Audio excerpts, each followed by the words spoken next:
Febrero de 1944. Europa está en llamas.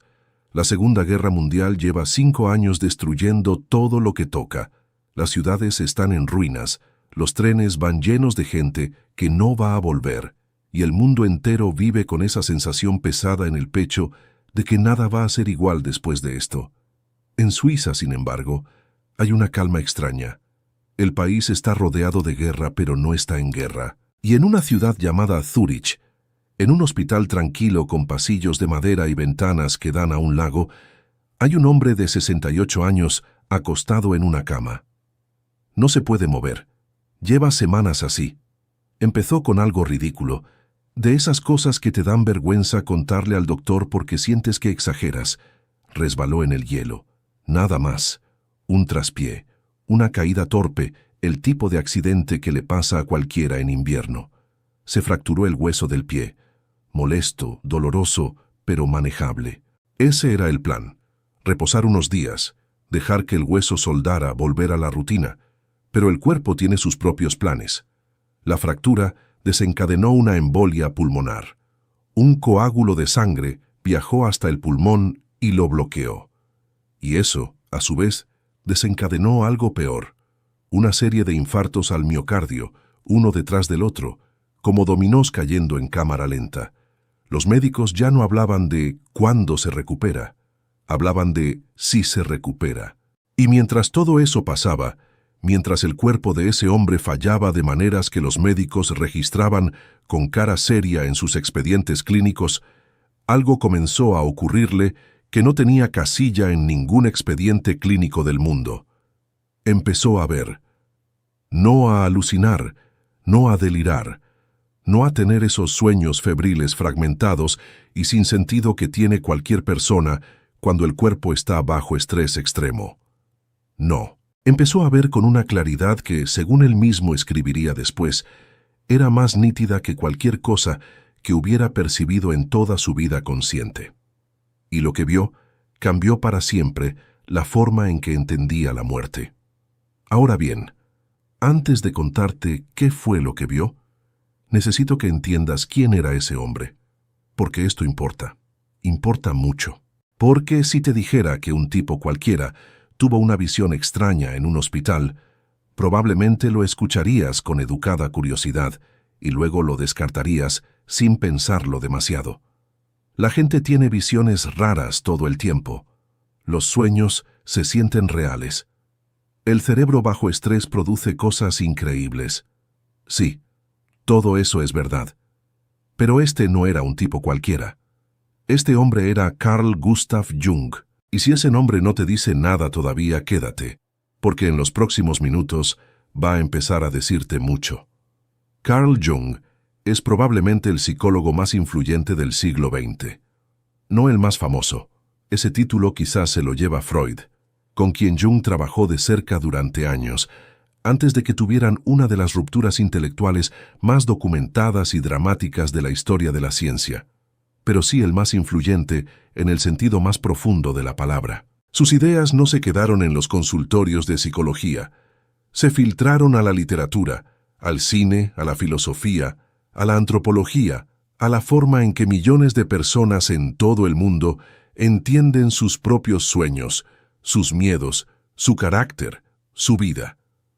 Cuando escuchas hablar de arquetipos, del inconsciente colectivo, de la sombra, del ánima, del proceso de individuación, de la sincronicidad, estás escuchando el vocabulario que Jung le dio al mundo.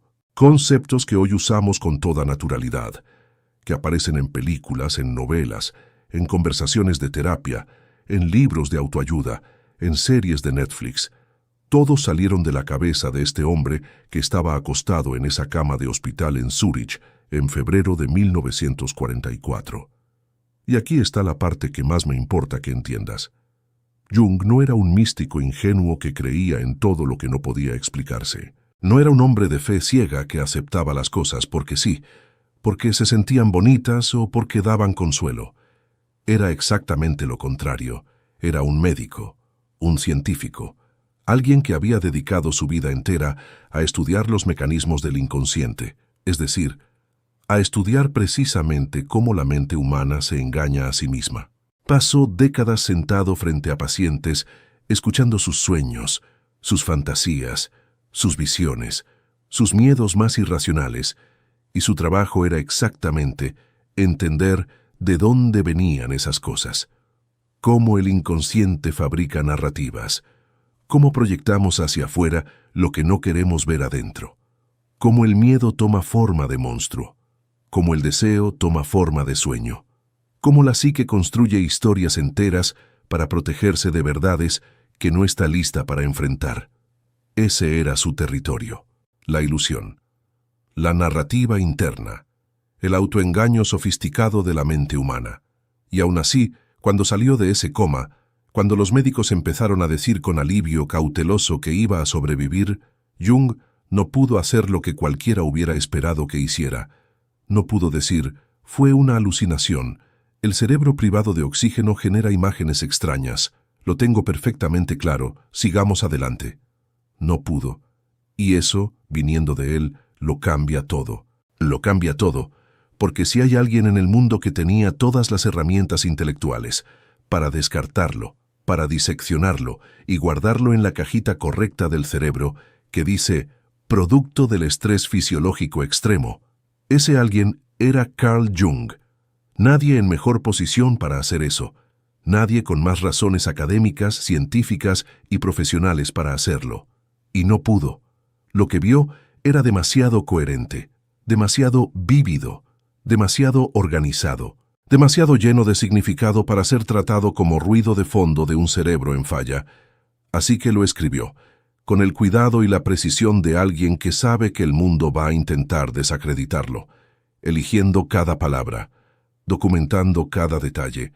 En su autobiografía, que dictó ya al final de su vida y que se llama Memorias, Sueños, Pensamientos, hay un capítulo donde narra todo esto, y cada vez que lo leo o lo releo, me quedo con la misma sensación. Esto no suena a delirio. Suena a alguien que vio algo que no sabe cómo meter en el lenguaje ordinario y que lo intenta de todas formas porque siente que sería deshonesto no intentarlo. Ahora sí, vamos a lo que vio. Pero primero, para que lo que viene tenga todo el peso que merece, necesito que te sitúes en el contexto exacto. Es 1944. La guerra. Zúrich en una burbuja de calma extraña. Un hombre de 68 años con el corazón fallando. Los médicos con cara de «hacemos lo que podemos». Y Jung, en esa cama, en ese estado que no es dormir y no es estar despierto, en ese territorio intermedio donde el cuerpo ya no responde, pero algo sigue activo, algo sigue presente, comienza a experimentar lo que no tiene nombre preciso en ningún idioma. Y lo primero que experimenta es esto, está en el espacio.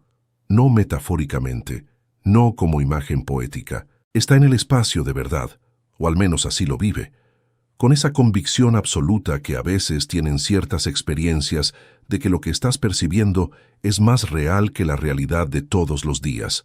Está flotando aproximadamente a 1.600 kilómetros sobre la superficie de la Tierra, y desde ahí puede ver el planeta, puede ver la curvatura, ese arco azul y lento que dobla el horizonte hacia abajo a los lados, esa forma que sabemos que existe porque la física nos lo dice, pero que ningún ojo humano había visto todavía en 1944. Puede ver el brillo del Océano Índico, puede ver la masa oscura y seca de Arabia, puede ver la forma del subcontinente indio extendiéndose hacia el fondo, y lo ve con una claridad que él mismo describe como superior a cualquier percepción que haya tenido jamás en estado de vigilia. No más borrosa, no más difusa, más nítida. Ahora voy a detenerme aquí un segundo porque esto merece que nos detengamos. En 1944, ningún ser humano había visto la Tierra desde el espacio. Ninguno.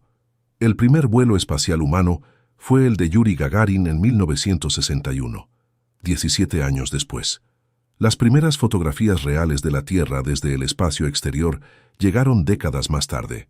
En 1944 no había frame de referencia cultural para esa imagen. No había películas, no había fotos, No había nada que te permitiera imaginar con precisión cómo se ve el planeta desde ahí arriba. Y sin embargo Jung lo describe. La curvatura, los colores, la posición geográfica de los continentes visibles desde esa altura y ese ángulo específico. Cuando las fotografías llegaron, décadas después, coincidían con lo que él había descrito. ¿Qué haces con eso? La respuesta honesta es, no lo sé. Y Jung tampoco lo sabía, y hay que agradecerle esa honestidad. Él no llegó corriendo a decir, esto prueba la vida después de la muerte. Se quedó con la incomodidad de no saber. Se quedó con la pregunta abierta, y la trabajó durante años. Pero el dato está ahí. En 1944, un hombre que nunca podría haber visto esa imagen, porque esa imagen no existía todavía, la describió con precisión. Y eso es solo el comienzo de lo que vio. Porque mientras está flotando a esa altura, mirando el planeta desde ese silencio enorme que debe ser el espacio, Jung nota algo más. Justo debajo de él, cerca, flotando también en ese vacío oscuro, hay una roca. No es un asteroide sin forma, es un bloque de piedra enorme, oscuro, casi negro, de proporciones monumentales, del tamaño de varios edificios apilados, y ese bloque no es liso. Está tallado, cubierto de inscripciones, de relieves, de patrones que Jung reconoce de inmediato como de origen hindú. Jung había estudiado hinduismo, conocía su iconografía, su simbología, la estética de sus templos, y lo que ve en esa roca le pertenece a esa tradición de manera inequívoca. Hay una entrada en la roca, una puerta excavada en la piedra oscura que lleva hacia un interior que desde afuera no se puede ver del todo, pero que irradia, según Jung, una sensación de plenitud, de significado de algo que lo espera adentro. Y sentado en la entrada en posición de loto, meditando con los ojos semicerrados, y una calma que Jung describe como total, absoluta, de otro orden comparada con cualquier calma humana que hubiera visto, hay un hombre de piel oscura, vestido de blanco, cabello blanco, inmóvil como la piedra a sus espaldas, y Jung sabe, sin pensarlo, sin razonarlo, con esa certeza directa que a veces tienen ciertas cosas en los sueños pero multiplicada por 1000, que ese hombre lo estaba esperando, que hay algo dentro de esa roca que le corresponde a él, que adentro hay una comprensión, una especie de conocimiento concentrado que lleva años, tal vez décadas, tal vez toda una vida intentando alcanzar. Empieza a acercarse, y en ese momento ocurre algo que interrumpe todo, que lo detiene antes de entrar, y que es quizás la parte más extraña de toda esta historia. Pero eso te lo cuento en un momento, porque antes necesito que te quedes con algo. Antes necesito que notes lo que Jung estaba experimentando en ese instante de acercarse a la entrada, porque es la pieza más importante de todo lo que vino después, la que lo cambió de manera más profunda, la que él mismo dijo que nunca pudo olvidar ni quiso olvidar. Mientras se acercaba a esa roca, mientras la tierra giraba despacio kilómetros abajo y el silencio del espacio lo rodeaba por todos lados, Jung estaba siendo despojado, no de ropa, de todo lo demás. Cada memoria estaba siendo retirada, los logros de décadas, los libros escritos, los pacientes tratados, los títulos, las condecoraciones, las polémicas, las glorias y los fracasos, todo eso que construimos a lo largo de una vida y que usamos para responder la pregunta de quiénes somos, todo eso se iba, capa por capa, sin violencia, sin drama, simplemente se iba. Cada relación se iba también. Su esposa Emma, con quien llevaba más de 40 años de matrimonio, sus hijos, sus amigos, sus enemigos, sus colegas, cada conexión humana que había formado, cada vínculo que lo ataba a otras personas y que en parte definía quién era Carl Jung en el mundo, también se iba. Los deseos, los planes que todavía tenía, las preguntas que todavía quería responder, las cosas que quería decir antes de morir, todo eso también.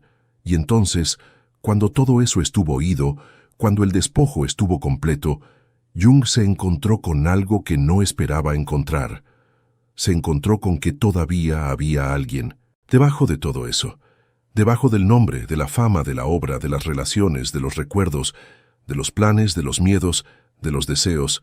Debajo de todo eso había un núcleo, algo que no dependía de nada de lo que acababa de perder para existir, algo que no necesitaba ser Carl Jung, el psicólogo famoso, para ser. Y ese núcleo no tenía miedo. Eso fue lo que más lo impactó. Ese núcleo no tenía miedo de nada, ni de la muerte, ni de la soledad, ni del olvido, ni de lo desconocido que estaba justo al otro lado de esa entrada de piedra. Estaba con una palabra que él mismo usó, en paz. Una paz que no era resignación ni indiferencia.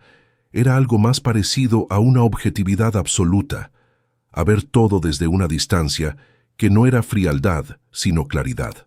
Décadas de psicología, años estudiando la psique humana, miles de horas de análisis con pacientes, y fue ahí, a 1600 kilómetros sobre la Tierra con el corazón fallando, donde Jung tuvo la experiencia más reveladora de toda su carrera. La de descubrir qué queda cuando ya no queda nada. Y lo que quedaba era suficiente. Era más que suficiente. Era todo lo que siempre había sido, con o sin todo lo demás. Entonces Jung se estaba acercando a esa entrada. La roca oscura justo enfrente. El hombre sentado en posición de loto, inmóvil, esperando. Adentro, esa sensación densa de que había algo que le pertenecía, una comprensión que llevaba años buscando sin saber exactamente que la estaba buscando. La tierra girando kilómetros abajo, el silencio del espacio rodeándolo todo. Y entonces algo apareció a su izquierda, una figura. Jung la reconoció de inmediato. Era el doctor H., su médico personal, el hombre que en ese momento estaba tratándolo en el hospital de Zúrich, el que revisaba sus signos vitales, el que hablaba con su familia con cara seria, el que coordinaba el tratamiento de la embolia y los infartos encadenados. Pero no era exactamente ese doctor H. Era él, sí, su cara, su presencia, algo inconfundiblemente él, pero en una forma que Jung describió como primordial, medieval, como si estuviera viendo no al individuo, sino al arquetipo detrás del individuo. El médico, con mayúscula, en su forma más esencial, despojado también él de todo lo accidental y cotidiano, reducido a lo que realmente era en su núcleo más profundo. Y ese médico arquetipo estaba ahí para decirle una sola cosa, que no era momento, que había una objeción, que la tierra lo necesitaba de regreso, que su trabajo no estaba terminado, que todavía quedaba algo por hacer, algo que no podía hacerse desde el otro lado de esa entrada, algo que requería que Carl Jung siguiera siendo Carl Jung en el mundo de los vivos un poco más de tiempo. Y Jung sintió algo que nunca había sentido con esa intensidad. Resistencia. Una resistencia enorme, casi física, ante la idea de volver. Porque lo que había del otro lado de esa entrada era bueno. Era más que bueno. Era la cosa más real que había experimentado en toda su vida. Era la llegada a un lugar al que, sin haberlo visitado nunca, reconocía como propio.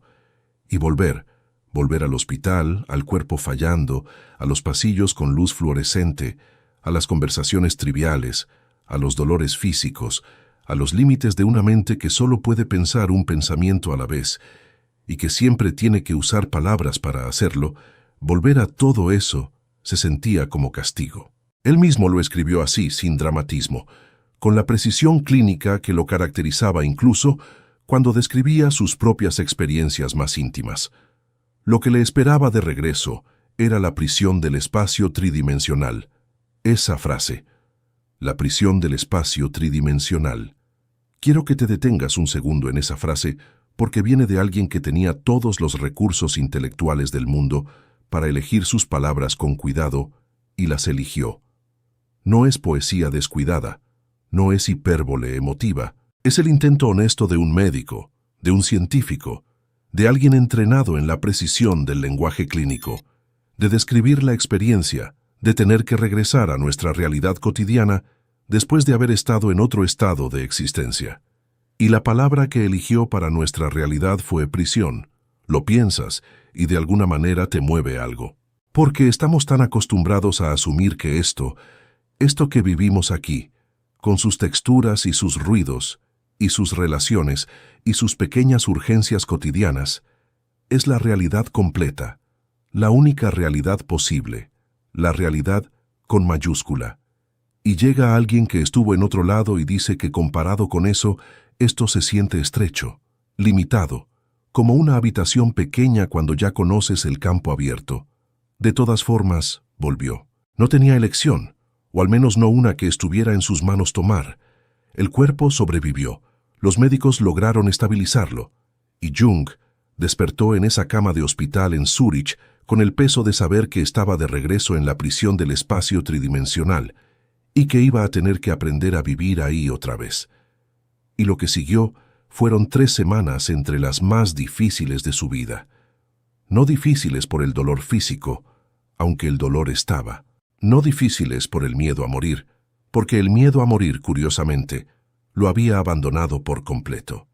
Difíciles por algo más raro, más difícil de explicar y de validar ante los demás. Difíciles por la tristeza de haber vuelto.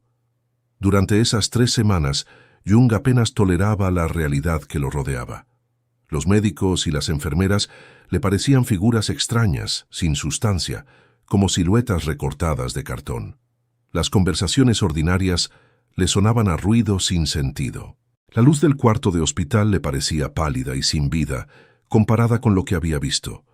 Todo tenía esa cualidad de copia, de versión disminuida, de sombra de algo más real que existía en otro lado.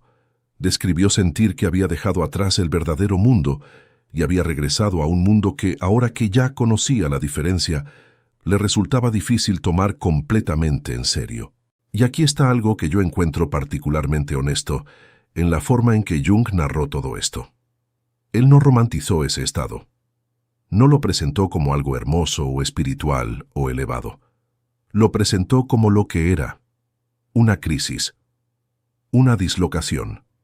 El choque de alguien que ha visto algo que no puede compartir del todo, que no tiene palabras perfectas para describir y que tiene que aprender a funcionar de regreso en un mundo que ya no percibe con los mismos ojos. Sin embargo, todas las noches pasaba algo diferente. Todas las noches, en ese estado entre el sueño y la vigilia que los médicos atribuirían a la medicación o al proceso de recuperación, Jung tenía visiones. No fragmentadas, no caóticas, no el tipo de imágenes inconexas que produce un cerebro agotado intentando procesar el día. Eran escenas, tableaux los llamó él, como pinturas vivas, diferentes cada noche. Un médico chipriota de la antigüedad, una mujer griega, figuras que parecían salidas de los mosaicos que había estudiado en sus años investigando el mundo clásico. Y todas esas figuras tenían esa misma cualidad que él seguía intentando nombrar sin conseguirlo del todo: la calidad de lo eterno, como si existieran fuera del tiempo, como si fueran instancias de algo que siempre había existido y siempre existiría, independientemente de si Jung las veía o no. Después de 3 semanas, las visiones disminuyeron de intensidad. Poco a poco, la realidad del hospital fue volviendo a tener peso. Las conversaciones empezaron a sonar a conversaciones otra vez. Las personas a su alrededor recuperaron su tridimensionalidad, su particularidad, su humanidad cotidiana e imperfecta. Jung fue volviendo, pero no era el mismo Jung que había entrado al hospital. Y esto es importante. Esto es quizás la parte más importante de todo lo que te he contado hasta ahora. Más importante incluso que los detalles de la visión, porque es la parte que lo vuelve imposible de ignorar para alguien que quiera tomarse esto en serio. Las experiencias que dejan huella real en una persona la cambian de maneras verificables. No solo en lo que dicen creer, sino en cómo piensan, en qué les importa, en qué producen, en cómo viven. Y lo que Jung produjo después de 1944, lo que escribió, lo que pensó, lo que desarrolló en los años que le quedaron de vida, lleva la marca inconfundible de alguien que atravesó algo que lo reconfiguró desde adentro. Sus trabajos más maduros, los más densos y más valientes, los más dispuestos a ir a lugares que la psicología académica convencional nunca se habría atrevido a visitar, todos son posteriores a ese coma. El Aion, donde explora la simbología del self a través de siglos de historia religiosa. Mysterium Conjunctionis, su obra cumbre sobre la alquimia como mapa del proceso psíquico. Respuesta a Job, quizás el libro más perturbador que escribió, donde se atreve a cuestionar directamente la imagen de Dios tal como aparece en el Antiguo Testamento. Son los libros de un hombre que ya no tiene miedo de ir a los bordes. Y es difícil no conectar esa valentía, ese andar por los bordes sin flinchar, con la experiencia de alguien que ya estuvo en el borde más definitivo de todos y descubrió que del otro lado no había nada que temer. Hay un detalle más de esta historia que no puedo dejar pasar, porque es el tipo de detalle que cuando lo escuchas por primera vez te queda dando vueltas durante días y no encuentras una respuesta satisfactoria sin importar desde qué ángulo lo abordes. El Dr. H., el médico real, el que estaba tratando a Jung en el hospital, el mismo que apareció en la visión en su forma primordial para decirle que era necesario que regresara, ese hombre se enfermó gravemente poco tiempo después y murió. El médico que en la visión había cumplido la función de mandarlo de regreso a la vida, murió en el mundo real no mucho después de haber cumplido esa función. Jung lo registró, con la precisión de siempre, sin hacer grandes afirmaciones al respecto, sin decir esto prueba que la visión era real, ni esto confirma que hay algo más allá. Solo lo registró, porque era alguien que entendía que ciertos datos merecen ser registrados aunque no sepas qué hacer con ellos todavía. Él tenía un concepto para este tipo de coincidencias que desafían la explicación estadística ordinaria. Lo llamaba sincronicidad, la coincidencia significativa. El momento en que algo del mundo exterior y algo del mundo interior se corresponden de una manera que va más allá de lo que el azar ordinario debería producir. No una prueba, un indicador. Una señal de que quizás el mapa que usamos para entender la realidad tiene áreas en blanco que todavía no hemos llenado. Y eso, que haya áreas en blanco en el mapa, debería ser interesante. Debería ser una invitación, no un motivo de miedo, sino exactamente lo contrario. La posibilidad de que la historia sea más grande de lo que nos habían dicho. Carl Jung, el hombre más equipado de su generación, para decirte que todo tiene una explicación racional, y que las visiones son solo el cerebro procesando el estrés, no pudo decirte eso. Y vale la pena preguntarse por qué. Hasta aquí ya tienes la historia, ya sabes lo que vio, ya sabes cómo lo vivió, ya sabes lo que sintió al volver y el costo que tuvo ese regreso. Y probablemente en algún punto de lo que te he contado tu mente hizo lo que hacen todas las mentes entrenadas en la racionalidad moderna cuando escuchan algo así.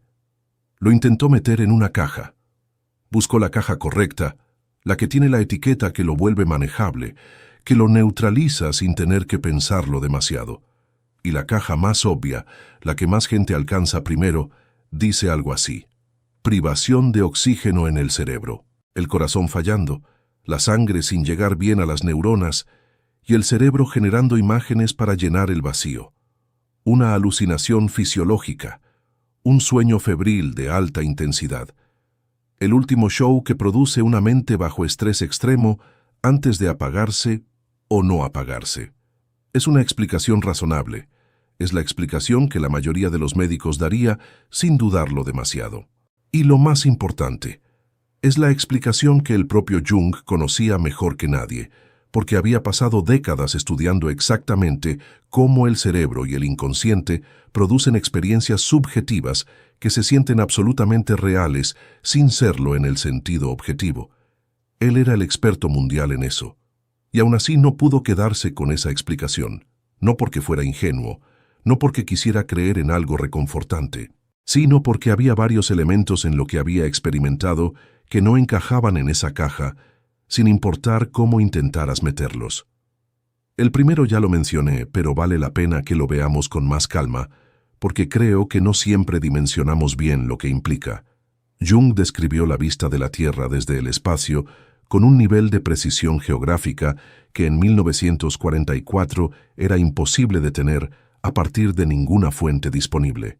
No había fotografías, no había registros visuales, no había películas de ciencia ficción suficientemente precisas como para generar ese frame de referencia.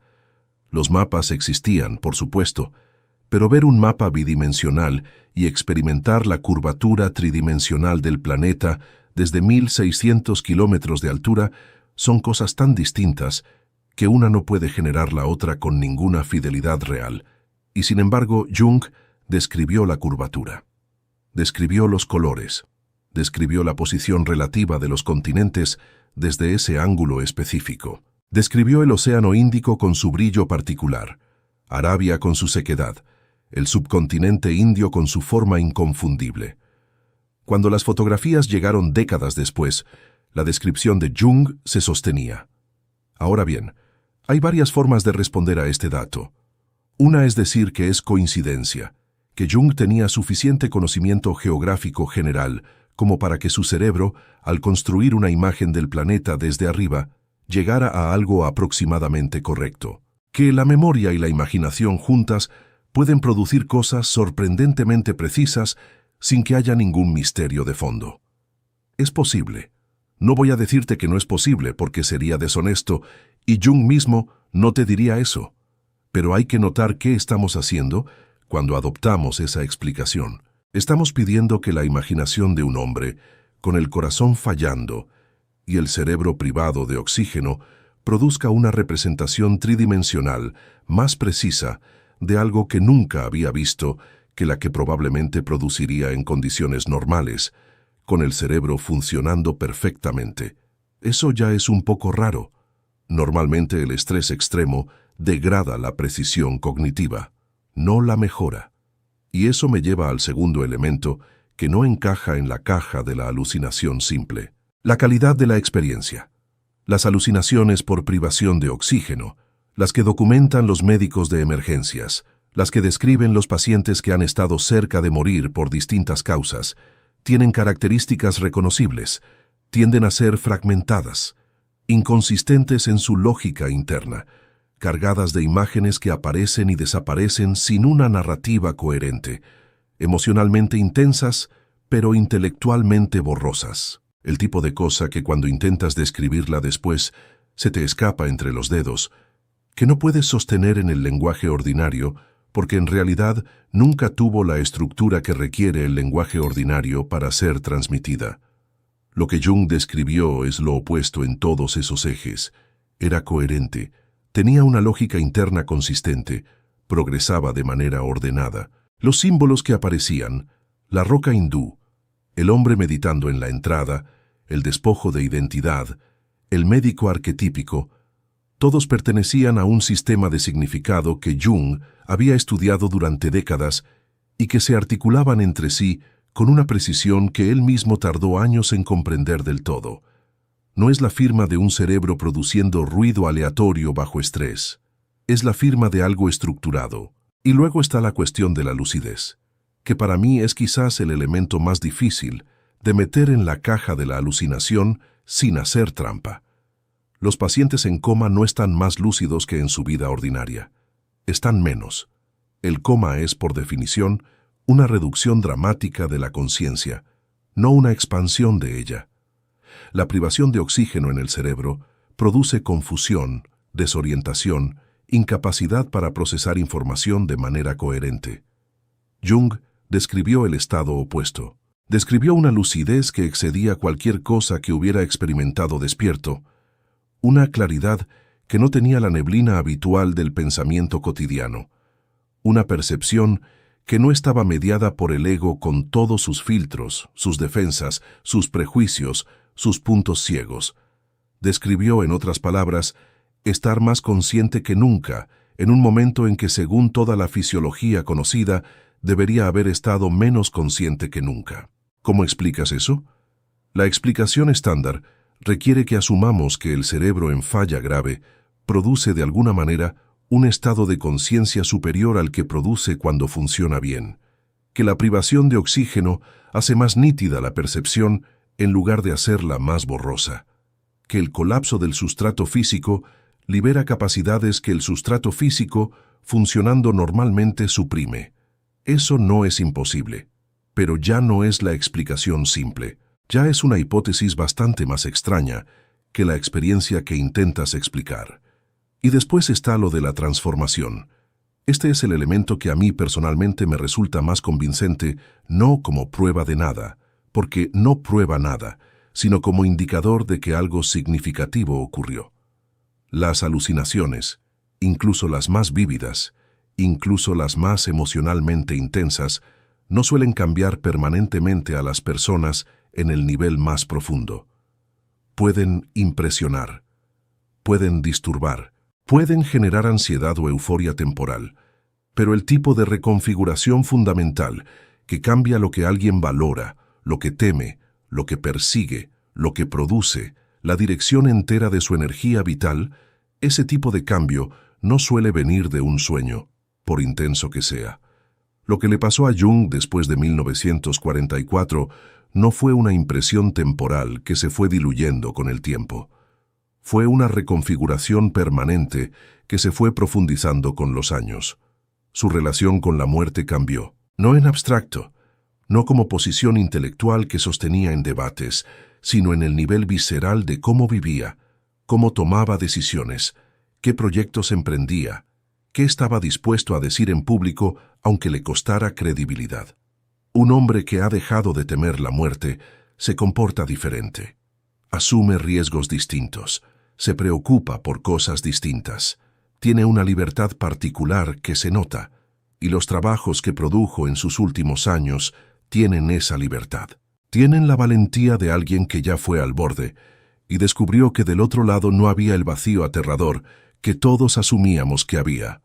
Por último, está el asunto del Dr. H., que ya te conté y al que no voy a darle más peso del que merece, pero que tampoco voy a ignorar porque ignorarlo sería hacer trampa en el otro sentido.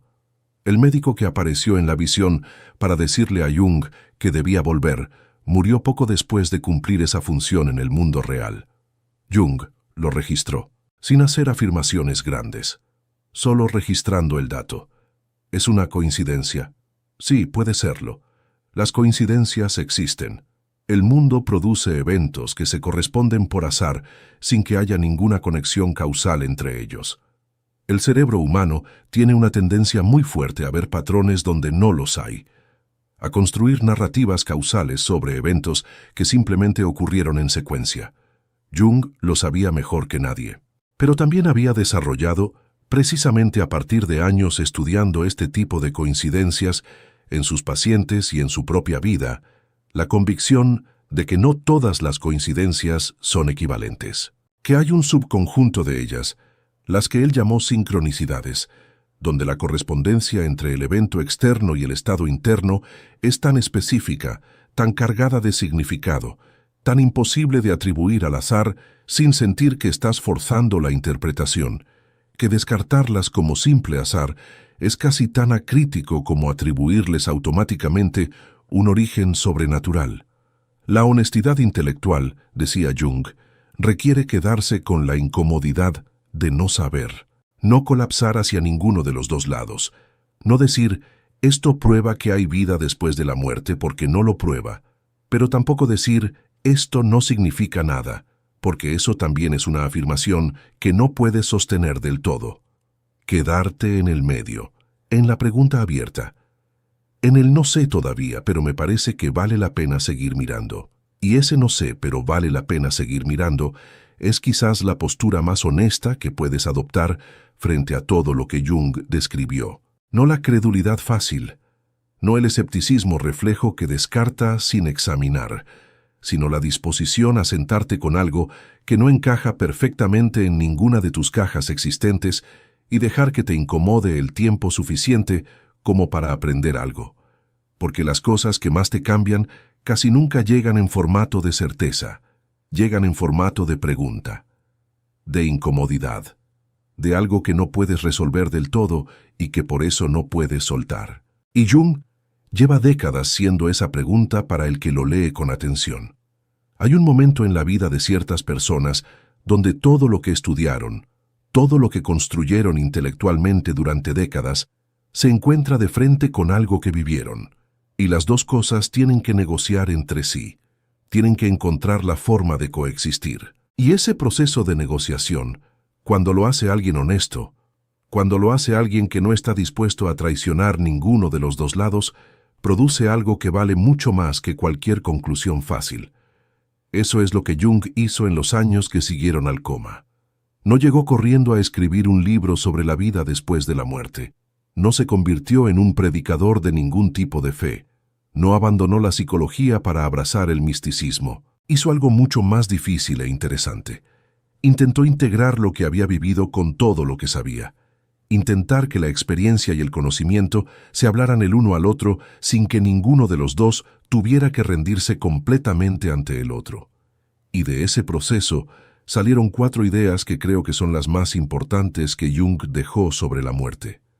No como dogma, no como revelación religiosa, como hipótesis de trabajo elaboradas por alguien que había mirado el problema desde todos los ángulos posibles y que tenía razones muy concretas para cada una de sus posiciones.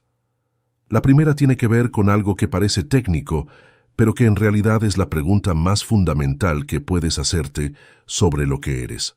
Durante décadas, la psicología dominante y la neurociencia que iba creciendo junto a ella operaban desde un supuesto que nadie casi cuestionaba en voz alta, porque parecía tan obvio que cuestionarlo sonaba a ingenuidad.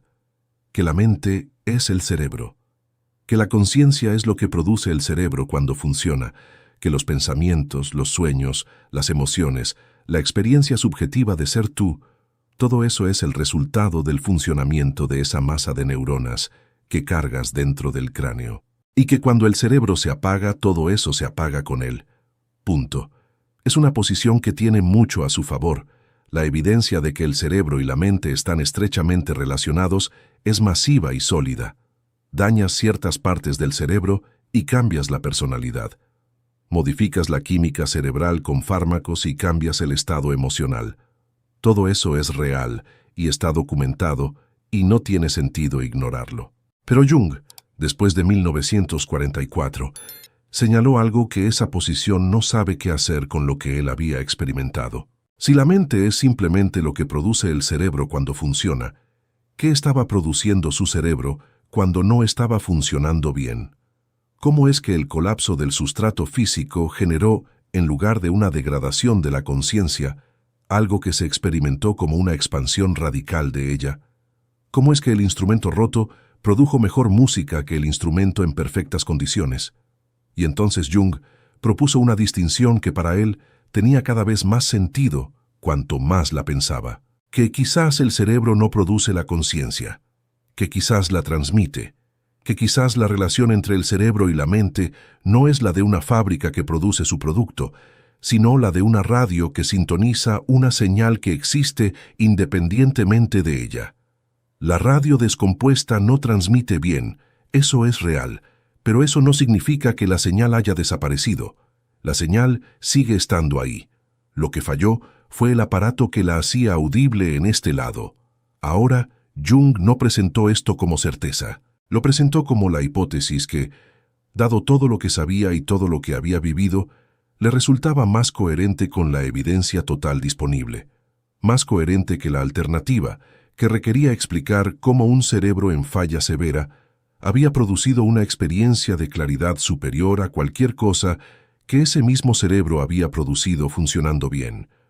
La segunda idea que elaboró después del coma es más personal, más íntima, y creo que es la que más tiene que decirle a cualquiera que viva en este siglo con la presión constante de construir una identidad, de definirse, de saber quién es y poder explicárselo a los demás. El despojo que Jung describió, ese proceso de ir perdiendo capa por capa, todo lo que lo definía como Carl Jung en el mundo, sus logros, sus relaciones, sus memorias, sus planes, sus miedos, sus deseos, hasta llegar a un núcleo que existía independientemente de todo eso, ese despojo le planteó una pregunta que ya no pudo ignorar nunca más.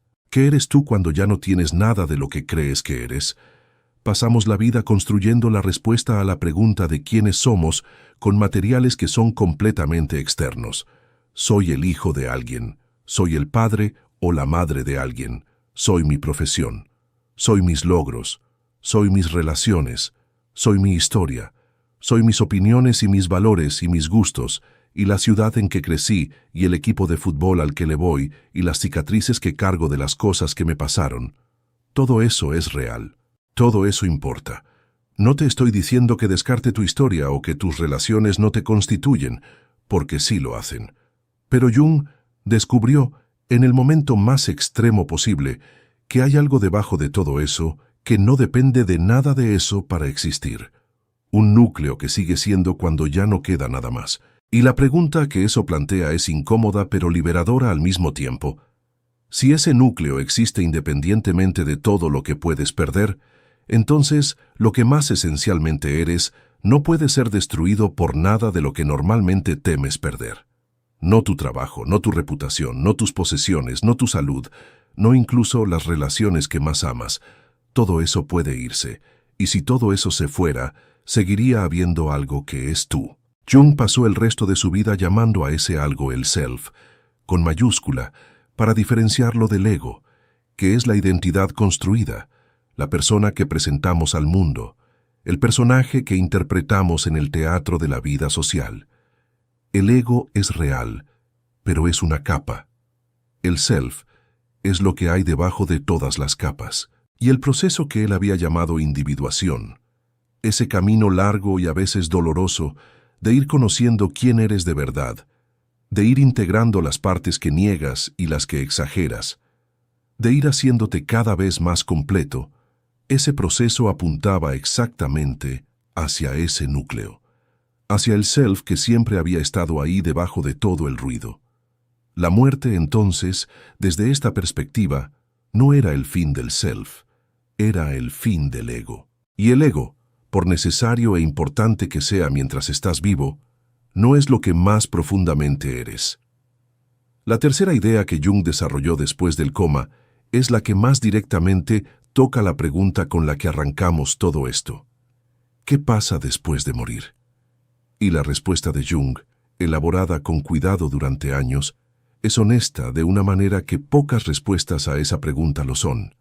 Él dijo que no lo sabía, pero agregó algo que importa, que la hipótesis de que algo continúa, de que la muerte es una transición y no un apagón, le resultaba más consistente con todo lo que había estudiado y con lo que había vivido que la hipótesis contraria. No como certeza religiosa, no como fe que requiere suspender el juicio crítico, como la mejor hipótesis disponible para alguien que ha mirado el problema con seriedad desde todos los ángulos posibles. Estudió los mitos de muerte y renacimiento de culturas que no tuvieron contacto entre sí y encontró los mismos patrones. Estudió los sueños de sus pacientes cuando se acercaban a la muerte y encontró que el inconsciente los preparaba para una continuación, no para un final. Revisó los registros de experiencias en los límites de la vida que habían documentado otros investigadores y los articuló con lo que él mismo había vivido. Y llegó a una posición que creo que vale la pena repetir exactamente como él la formuló, que no tenía ninguna certeza sobre lo que hay después, pero que vivir como si la conciencia tuviera alguna forma de continuidad más allá de la muerte le parecía la actitud psicológicamente más fundamentada y más sana.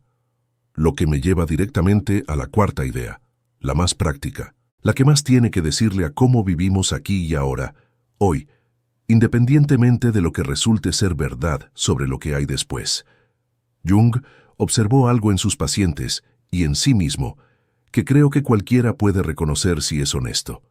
La gente que trata la muerte como el final absoluto, como el apagón definitivo donde todo lo que eres simplemente deja de existir sin ningún residuo, tiende a vivir de una manera muy particular. Tiende a vivir desde una urgencia que no es energizante, sino ansiosa. Desde una prisa que no viene del entusiasmo, sino del miedo. Acumulando experiencias, logros, posesiones, relaciones, como si la cantidad pudiera compensar la brevedad. Corriendo siempre hacia algo sin saber del todo hacia qué, pero sin poder parar porque parar es dejar que el silencio hable, y el silencio dice que el tiempo se acaba y que cuando se acabe no queda nada. Eso no es vivir bien. Es correr desesperadamente de algo que de todas formas te va a alcanzar. Y Jung contrastaba eso con lo que observaba en personas, y en sí mismo después de 1944, que habían desarrollado una relación diferente con la muerte. No de negación, no de pretender que no existe o que no importa, sino de genuina apertura a la posibilidad de que sea una transición, una puerta, no una pared. Esas personas tendían a comprometerse con lo que de verdad importaba, no porque tuvieran tiempo infinito, sino porque habían dejado de gastar energía en el terror de fondo. Tendían a estar más presentes, a relacionarse con más profundidad, a hacer las cosas que querían hacer en lugar de las que creían que debían hacer para mantener a raya la angustia. Tendían, en una palabra, a vivir mejor. Y Jung argumentaba que eso ya es razón suficiente para adoptar esa postura, independientemente de lo que resulte ser verdad sobre la vida después de la muerte. Porque si resulta que no hay nada después, habrás vivido mejor de todas formas. Y si resulta que sí hay algo, habrás llegado ahí habiendo vivido de una manera que valió la pena. No es un argumento religioso. No te está pidiendo fe. Te está ofreciendo algo mucho más modesto y mucho más sólido. La observación de alguien que miró a miles de personas vivir y morir durante décadas, que estuvo él mismo en la frontera, y que llegó a la conclusión de que la postura más inteligente ante la muerte no es el terror ni la negación, sino algo parecido a la curiosidad serena. Tratar lo desconocido como lo que es, desconocido, no como amenaza, como territorio que todavía no has explorado. Y eso, curiosamente, es lo más parecido a no tener miedo que Jung encontró. Entonces llegamos al final, y quiero que el final valga. No quiero terminar esto con un resumen de lo que ya te conté. No quiero hacer esa cosa donde repasamos los puntos principales y te mando a casa con una lista ordenada. Eso no le hace justicia a Jung, no le hace justicia a lo que vivió, y honestamente no te lo hace a ti tampoco, que llegaste hasta acá. Quiero terminar con lo que creo que es el centro real de todo esto, la cosa que está debajo de la visión, debajo del análisis, debajo de las 4 ideas que Jung desarrolló después del coma. La cosa que en realidad estuvimos rodeando desde el principio sin nombrarla del todo. El miedo, porque de eso se trata al final, de eso siempre se trató. El miedo a la muerte es probablemente el miedo más universal que existe, más que el miedo al fracaso, más que el miedo al rechazo, más que cualquier otra cosa que los seres humanos tememos en nuestra vida cotidiana. Está ahí debajo de casi todo. Debajo de la ansiedad con que revisamos el teléfono a las 2 de la mañana, debajo de la necesidad de acumular, de destacar, de dejar huella, de ser recordados, debajo del terror que sentimos cuando alguien que amamos se enferma gravemente, debajo de la incomodidad que produce esta misma conversación en algunas personas, esa sensación de que hablar de la muerte es de alguna manera tentar al destino, como si nombrarla la hiciera más real o más cercana. El miedo a la muerte opera silenciosamente en el fondo de muchísimas decisiones que tomamos y que no atribuimos a ese miedo porque no lo vemos directamente. Lo vemos disfrazado, lo vemos como prisa, como control, como necesidad de aprobación, como incapacidad para soltar cosas que ya no sirven, como dificultad para estar en el presente sin que la cabeza se vaya corriendo hacia el futuro o el pasado. Y Jung, después de haber estado donde estuvo, después de haber vivido lo que vivió en esa cama de hospital en Zúrich en 1944, llegó a una conclusión que lleva años resonándome desde la primera vez que la leí. Dijo que el miedo a la muerte, en la mayoría de los casos, no es en realidad miedo a la muerte. Es miedo a no haber vivido. Piénsalo un momento. Piénsalo de verdad, no de pasada. Cuando imaginas tu propia muerte, cuando te permites ir ahí aunque sea brevemente, lo que aparece no suele ser el miedo al dolor físico del momento final, ni siquiera el miedo a la nada en caso de que eso sea lo que hay. Lo que aparece, si eres honesto, es una lista. Una lista de cosas no hechas, de conversaciones que no tuviste, de versiones de ti mismo que nunca viviste porque siempre había algo más urgente, algo más seguro, algo que podía esperar para después. De personas a las que no les dijiste lo que sentías, de proyectos que dejaste a medias, de caminos que no tomaste porque daba miedo tomarlos.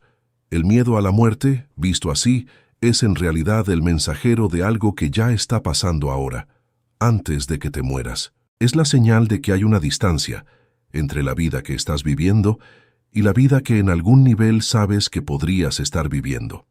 Y eso cambia completamente qué hacer con ese miedo. Si el miedo a la muerte fuera únicamente miedo al evento futuro de morirte, no habría mucho que pudieras hacer con él más que aguantarlo o distraerte. El evento va a ocurrir de todas formas. El miedo sería simplemente la respuesta racional ante algo inevitable y aterrador, y lo único disponible sería aprender a no pensar en ello. Pero si el miedo a la muerte es en realidad la señal de que hay cosas importantes que no estás haciendo ahora, entonces tiene dirección. Apunta hacia algo concreto. Y eso concreto está disponible hoy, esta semana, este mes.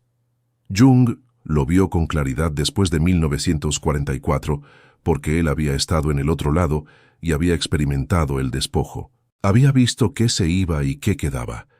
Y lo que se iba, lo que podía ser retirado sin que el núcleo desapareciera, era todo lo que normalmente usamos para construir la ilusión de que estamos viviendo, cuando en realidad a veces solo estamos ocupados. Los títulos se iban, la fama se iba, el dinero se iba, las opiniones que los demás tenían de él se iban. Los rencores que cargaba y los orgullos que alimentaba, ambos se iban con la misma facilidad. Lo que quedaba era la calidad de la presencia que había tenido, el amor que había dado y recibido con genuinidad, la profundidad con que se había comprometido con lo que en realidad importaba. Eso no se fue. Eso era parte del núcleo. Y Jung pasó los últimos 17 años de su vida, desde ese coma en 1944 hasta su muerte en 1961, viviendo desde esa comprensión, produciendo su obra más valiente, diciendo en público cosas que antes quizás habría guardado por prudencia académica, profundizando en las preguntas que más le importaban sin preocuparse demasiado por si el mundo académico convencional lo aprobaba o no, viviendo, en una palabra, con menos miedo, no sin miedo. Eso sería deshonesto. Jung tenía 68 años cuando salió del coma y vivió hasta los 85. Tuvo tiempo de sufrir, de perder personas que amaba, de enfrentarse a los límites del cuerpo que envejecía. No fue una vida sin dolor después de 1944. Fue una vida con un dolor que ya no tenía el miedo debajo.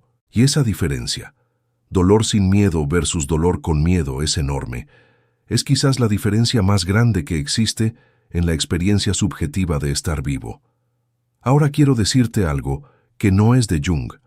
Es mío. Es lo que yo me llevo de todo esto. Y te lo digo, porque me parece honesto terminarlo así, con una voz humana y no solo con la cita del psicólogo famoso. Creo que la mayoría de nosotros vivimos con la muerte en el cuarto de atrás. Sabemos que está ahí. La hemos visto de cerca alguna vez, en alguien que perdimos, en un diagnóstico que nos asustó, en un accidente que pudo haber sido peor. La conocemos lo suficiente para saber que existe y para tenerle miedo. Pero no la hemos mirado de frente el tiempo suficiente para aprender de ella. Y lo que Jung propone, lo que su experiencia completa propone, no es que te obsesiones con la muerte. No es que conviertas cada día en una meditación fúnebre sobre la finitud. Es algo mucho más simple y mucho más difícil al mismo tiempo. Es que la mires, que le des aunque sea unos minutos de atención directa, que te permitas estar con la pregunta de ¿qué significa que esto se acaba, que tú te acabas, que las personas que amas se acaban? No para angustiarte, sino para ver qué aparece cuando te quedas ahí sin correr hacia ningún lado. Porque lo que aparece, cuando lo haces de verdad, casi nunca es el terror que esperabas. Casi nunca es el vacío aterrador. Lo que aparece, la mayoría de las veces, es claridad. Aparece una jerarquía. Lo que importa sube y lo que no importa baja. Y esa jerarquía, esa claridad sobre qué es real ¿Y qué es ruido? Es exactamente lo que la vida cotidiana, con su ruido constante y su urgencia fabricada, trabaja activamente para hacerte perder. La muerte, vista así, no es el enemigo de la vida. Es el maestro más honesto que tienes disponible. Es la única cosa que te dice la verdad, sin importarle si la verdad te incomoda. Y Jung, que la conoció de más cerca que la mayoría, que estuvo del otro lado y volvió con el recuerdo vívido de lo que se siente estar ahí, llegó al final de sus días con algo que pocas personas logran llegar. Con paz. No la paz de alguien que ya no tiene nada que perder porque ya lo perdió todo, la paz de alguien que entendió qué era lo que de verdad tenía desde el principio y que supo que eso, lo más esencial, no se pierde. Eso es lo que yo me llevo. Eso es lo que espero que te lleves tú. No una certeza sobre lo que hay después de la muerte. Jung mismo no te daría eso. No una respuesta que cierra la pregunta y te permite dejar de pensar en ella, sino algo más útil que una respuesta. Una postura. La postura del explorador ante territorio desconocido. Curiosidad en lugar de terror. Apertura en lugar de cierre. La disposición a vivir con la pregunta sin que la pregunta te paralice. Y sobre todo la pregunta que en realidad importa, la que está disponible ahora mismo, independientemente de lo que resulte ser verdad sobre lo que viene después. ¿Cómo quieres haber vivido cuando llegue el momento en que ya no puedas elegir? Esa pregunta no vive en el futuro, vive aquí, vive hoy. Vive en las decisiones pequeñas que tomas esta semana sobre a qué le dedicas tu tiempo, y tu energía, y tu atención. Jung estuvo del otro lado. Volvió, y pasó el resto de su vida viviendo como alguien que ya no le tiene miedo a lo único que de todas formas le pasa a todos. Eso está disponible para ti sin necesitar el coma.